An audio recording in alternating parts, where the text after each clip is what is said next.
এক ইহুদি কিশোর বিষ্ণু ইসলামের খেদমত করতে, ইহুদি ছেলে আমার নবীর খেদমত করতো। তারা ছিল নবীর প্রতিবেশী। তো অনেক দিন হয় ইহুদি ছেলেটা আসে না। বিষ্ণুনবী খোঁজ দিলেন, ঘটনা কি? একটা ইহুদি ছেলে না আমার খেদমতে আসতো, ছেলেটা কই? খোঁজ নিয়ে জানলেন ছেলেটা অসুস্থ। বিষ্ণু ইসলাম ওই ইহুদির বাড়িতে চলে গেলেন ওই ছেলেটাকে দেখা করার জন্য, ভিজিট করার জন্য। সুবহানাল্লাহ পড়বেন না? গেলেন, যে দেখে ইহুদি ছেলেটা মুমূর্ষ, জান জান যায় যায় ভাব, বিছানায় পড়ে আছে, তার বাবা দাঁড়ানো। বিশ্বনবী তার মাথার পাশে বসলেন, মাথায় হাত বুলিয়ে দিলেন, আর ছেলেটাকে বললেন, আসলিম, হে ইহুদি ছেলে, আসলিম, ইসলাম ধর্ম গ্রহণ করো। তো ছোট্ট ছেলে ভাবে আমরা ইহুদি, এখন ইসলাম ধর্ম গ্রহণ করলে আব্বা যদি বকা দেয়। ফানাযারা ইলা ওয়াজহি আবি, ছেলেটা তার বাবার চেহারার দিকে তাকালো, দেখি আব্বা কি কয়। আব্বা যদি বলে তাইলে ইসলাম ধর্ম গ্রহণ করো। ইহুদি ছেলেটা তার বাবার দিকে যখন তাকালো, ওর বাবা বলে, আতি আবুল কাসিম, আবুল কাসিম যা বলে তাই করো। আবুল কাসিম হচ্ছে বিষ্ণু ইসলামের একটা কুনিয়াত, উপনাম। আমার রাসূলের বড় ছেলের নাম ছিল কাসেম। যেমন দেখবেন আমাদের এলাকায় কারো ছেলের বড় ছেলের নাম যদি হয় আব্দুল্লাহ, এরা আব্দুল্লাহর বাপ বলে ডাকে। কারো বড় মেয়ের নাম যদি হয় ফাতেমা, এরা কি ডাকে? ফাতেমার বাপ বলে না? তো বিষ্ণু ইসলামের বড় ছেলের নাম ছিল কাসেম। ইহুদি বাবা বলল, আতি আবুল কাসেম, আবুল কাসেম যা বলে তাই শোনো, মানে মোহাম্মদ যা বলে তাই শোনো। এই কথা শুনে ছেলে সাহস পাইছে। ছেলে আবার পড়তে আরম্ভ করলো, আশহাদু আল্লাহ ইলাহা ইল্লাল্লাহ ওয়া আশহাদু আন্না মুহাম্মাদার রাসূলুল্লাহ। পড়েন আল্লাহু আকবার। বিশ্বনবীর আহ্বান শুনে ওই আহ্বানে সাড়া দিয়ে ইহুদি ছেলে শাহাদা পড়ে মুসলমান হয়ে গেল। তার হৃদয়টার ইমানের নূর দিয়ে আলোকিত করে দিল কে? প্রিয় ভাইরা, এবার রাসূল সাল্লাল্লাহু আলাইহি ওয়াসাল্লাম বের হয়ে আসলেন ঘর থেকে, আর বললেন, আলহামদুলিল্লাহিল্লাযী আনকাযাহু মিনান নার। প্রশংসা সে আল্লাহর, যে আল্লাহ জাহান্নামে চলে যাচ্ছিল প্রায় এমন একটা লোককে মুহূর্তের মধ্যে কালেমায়ে শাহাদাতের বদৌলতে জান্নাতি বানায় দিলেন। আওয়াজ করে পড়েন সুবহানাল্লাহ। এই হাদিস থেকে আমরা কি শিখলাম? What is the moral of the story? এক নম্বর স্টোরি হলো, প্রতিবেশী ইহুদি হোক হিন্দু হোক, যাবেন, সুসম্পর্ক রাখবেন, উপহার দিবেন, বিপদে পাশে দাঁড়াবেন। তাইলেই তো আপনাদের প্রতি, মুসলমানদের প্রতি তারা আকৃষ্ট হবে, ঠিক কিনা বলেন? আপনি যদি হিন্দুদের সাথে বৌদ্ধদের সাথে নাই মিশেন, নাস্তিকের কাছে নাই যান, তো ইসলামের সৌন্দর্যটা ওরা বুঝবে কেন? কুলিয়া আহলাল কিতাবি তাআলাউ ইলা কালিমাতিন সাওয়াইম বাইনানা ওয়া বাইনাকুম আল্লা না'বুদা ইল্লাল্লাহ ওয়া লা নুশরিকা বিহি শাইআন ওয়া লা ইয়াত্তাখিযা বা'দুনা বা'দান আরবাবাম মিন দুনিল্লাহ فإن تولوا فقولوا اشهدوا بأننا مسلمون। সুবহানাল্লাহ পড়েন। বিশ্বনবী মদিনার ইহুদিদের ডেকে বললেন, ও ইহুদিরা, শোনো শোনো, আসো এমন একটা আদর্শের প্রশ্নে আমরা একত্রিত হই, যে আদর্শের প্রচার তোমাদের নবীরাও করেছে, আমিও করি। যে আদর্শের কথা তোমাদের পবিত্র ধর্মগ্রন্থগুলোতে আছে, আমার কোরআনেও আছে, সেটা হলো তাওহীদ।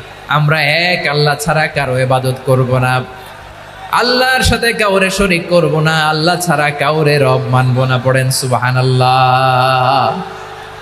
তাহলে আমার প্রিয় লালমনিরহাটের ভাইরা, মদিনাতে যেয়ে তিনি মদিনা চার্টার করলেন, মদিনা সনদ, পিস ডায়ালগ করলেন, শান্তির সংলাপ, ইন্টারফেথ ডায়ালগ করলেন, আন্তধর্মীয় সংলাপ, যার ভিত্তি ছিল তাওহীদ। সুবহানাল্লাহ পড়েন। তাহলে অন্য ধর্মের প্রতি সব সময় ইসলাম সহনশীল, টলারেন্স। যদি আপনি দেখতে চান, ইসলামের নবী বিশ্ব নবীর দিকে তাকান, ঠিক কিনা বলেন?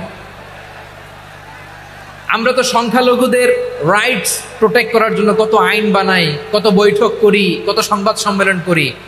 বিশ্বনবী সাল্লাল্লাহু আলাইহি ওয়াসাল্লাম সংখ্যালঘুদের রাইটসের ব্যাপারে, অধিকারের ব্যাপারে যে কথা বলেছেন, শুনলে আপনি অবাক হয়ে যাবেন। বিশ্বনবী বলেন, আলা মান যালামা মুআহাদান আও ইনতাকাসাহু আও কাল্লাফাহু ফাওকা তাআতিহি আও কাল্লাফাহু ফাওকা তাকাতিহি আও আখাযা মিনহু শাইআন বিগাইরি তিবি নাফসিন ওয়া আনা হাজিজুহু ইয়াউমাল কিয়ামা। খবরদার, জেনে রেখো, কেউ যদি কোনো সংখ্যালঘুর উপরে অত্যাচার করে, কোন সংখ্যালঘুর প্রাপ্য থেকে যদি কেউ কাউকে ঠকায়, সংখ্যালঘুর উপর যদি কেউ কষ্ট দেয়, কোন সংখ্যালঘুর সম্পদ যদি কেউ জোর করে কেড়ে নেয়, আমি কিয়ামতের দিন বিশ্বনবী ওই সংখ্যালঘুর পক্ষে আর ওই মুসলমানদের বিপক্ষে বাদী হয়ে দাঁড়াবো। সুবহানাল্লাহ বলতে পারলেন না? আল্লাহু আকবার। আপনি নামাজি, আপনি মুসল্লি, আপনি হাজী সাহেব, তাহাজ্জুদ পড়তে পড়তে কপালে দাগ ফেলে দিছেন, আপনার প্রতিবেশী হিন্দু, ভাবছেন আমার তো পাওয়ার আছে, ওর জমিটা দখল করি। বিশ্বনবী বলেন কিয়ামতের দিন ওই হিন্দুর পক্ষে তোর বিরুদ্ধে আমি বাদী হয়ে দাঁড়াবো। পৃথিবীর কোন ধর্মে এরকম স্টেটমেন্ট পাবেন? পাবেন? আপনি ভাবছেন আপনি নামাজ পড়লে হাজী সাহেব কপালে দাগ ফেলাই দিলে আপনি সেলসেলায় জান্নাতে চলে যাবেন না? খবরদার। বিশ্বনবী বলেন কোন সংখ্যালঘুর উপর যদি কেউ আক্রমণ করে, তার প্রাপ্য তাকে না দিয়ে যদি তাকে ঠকায়, তার উপর জুলুম করে, তার সম্পদ যদি কেড়ে নেয়, আমি নবী, তুমি মুসলিম হইতে পারো, মুসল্লি হইতে পারো, তার পক্ষে তোমার বিপক্ষে আল্লাহর দরবারে বাদী হয়ে দাঁড়াবো। আচ্ছা লালমনিরহাটের ভাইরা, কথা বুঝতে পারলে আওয়াজ করে উত্তর দেন। বিশ্বনবী যদি কারো বিপক্ষে দাঁড়ায় কিয়ামতের দিন, আই রিপিট, আমি আবারও বলছি, বিশ্বনবী যদি কিয়ামতের দিন কারো বিপক্ষে দাঁড়ায়, ও তো সেলসেলায়া জান্নাতি, তাই না? জান্নাতিরা, যে নবীর সুপারিশ ছাড়া জান্নাতের গেটও দেখা যাবে না, ওই নবী যদি বলে তোর বিপক্ষে আমি বাদী হয়ে দাঁড়াবো, ওই জান্নাতে আর ঢোকার কোনো সুযোগ আমাদের থাকবে? এখানেই শেষ না আমার প্রিয় লালমনিরহাটের ভাইয়েরা, এখানেই শেষ নয়। বিশ্বনবী বলেন মান কাতালা মুআহাদান, বুখারীর বর্ণনা, মান কাতালা মুআহাদান লাম ইয়ারাহ রাইহাতাল জান্নাহ।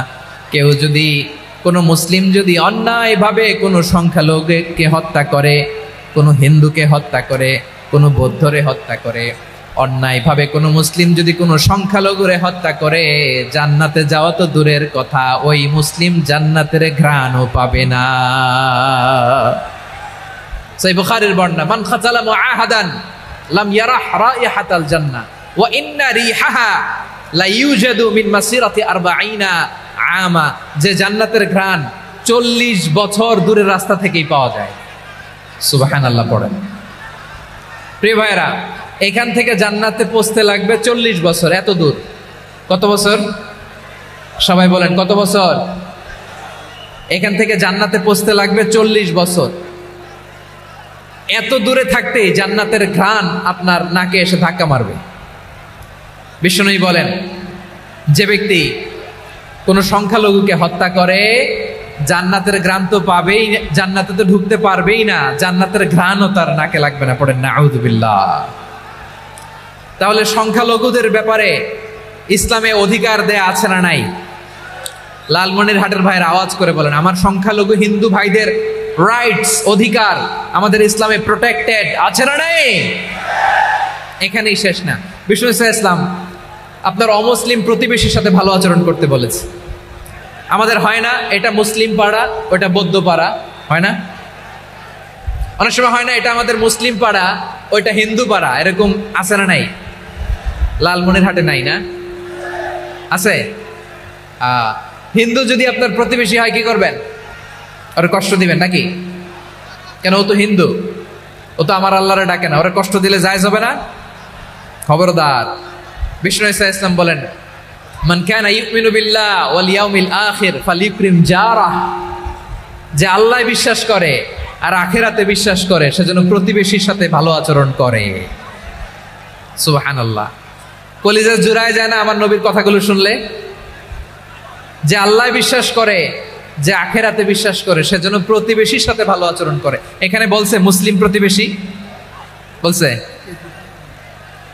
নামাজি প্রতিবেশী, বলছে আল্লাহওয়ালা প্রতিবেশী, বলছে না। প্রতিবেশী আস্তিক হোক নাস্তিক হোক, প্রতিবেশী মুমিন হোক মুশরিক হোক, প্রতিবেশী হইলেই তার সাথে ভালো আচরণের দরকার আছে না নাই? আমার প্রিয় লালমনিরহাটের ভাইয়েরা, বিষ্ণু ইসলাম ওনার ইহুদি প্রতিবেশীদের দেখাশোনা করতেন। আওয়াজ না শোনা যাক, আমারও তো দেখা যায়, আমারও তো দেখা যায়। তাকায় থাকেন, তাকায় থাকলে সওয়াব হবে। কোরআনের কথা যেখান থেকে হয় এদিকে তাকায় থাকলেই বরকত। তাকায় থাকেন। জি জি, মাইক, আমি তো আর মাইক ঠিক করতে আসি না এদিকে। এই মাইক ঠিক করব, ওই মাইক ঠিক করব, ওদিকে পাইলট বলবে হুজুর চলে আসেন। জি বসুন, বসুন, মাশাআল্লাহ। হ্যাঁ, খুব শান্ত, ঠিক আছে। পুলিশ ভাইরা না খেয়ে দিনরাত আপনারা যাতে সুশৃঙ্খল একটা প্রোগ্রাম উপহার পান, এটাই চেষ্টা করতেছে। আপনাদেরকে কষ্ট দিতে আসে নাই, একটু একটু সহযোগিতা করেন। জি মাশাআল্লাহ, হ্যাঁ ঠিক আছে। আমার প্রিয় ভাইরা, প্রতিবেশী আস্তিক হোক নাস্তিক হোক, মুসলিম হোক হিন্দু হোক, তার সাথে ভালো আচরণ করতে হবে। বিষ্ণু ইসা ইসলাম ওনার ইহুদি প্রতিবেশীর বাসায় যেতেন। কোন প্রতিবেশী? ইহুদি। আওয়াজ করে বলেন, কোন প্রতিবেশী? ইহুদি।